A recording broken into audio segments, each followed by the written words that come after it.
Alright guys, so I wanted to go over the V1 catch can kit that we make for the Mark IVs. So this is what you're going to get in the kit as a completed unit. It'll come with the catch can, mounting bracket. It will come with hardware, 2 bolts for the can, 1 bolt that bolts it to the manifold. You'll have these extra fittings. This hose will be mounted to the block breather, which is here.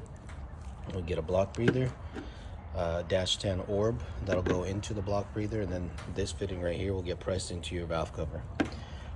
The seal and the clip are for the block breather. This will be your drain valve that'll get installed in the can. This hose comes loose depending on how you want to run your upper hose. So this is our kit installed on one of our shop cars with the stock intake manifold. So the bottom hose, that's already pre-cut and fittings are added to it.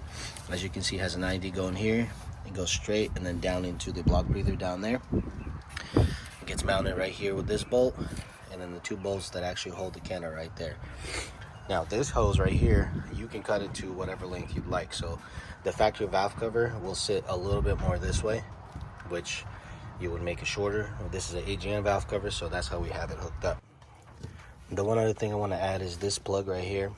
Generally, we're not using them on standard setups.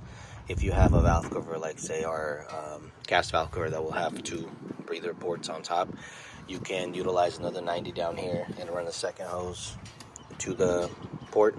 But in most standard setups, this will get plugged, and the plugs are provided in the kit.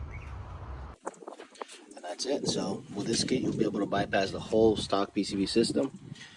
Like I said, all the fittings and everything is going to be included in the kit, and this isn't really like an installation instruction video, but you should get the idea of how to get it installed. Like I said, it's pretty straightforward.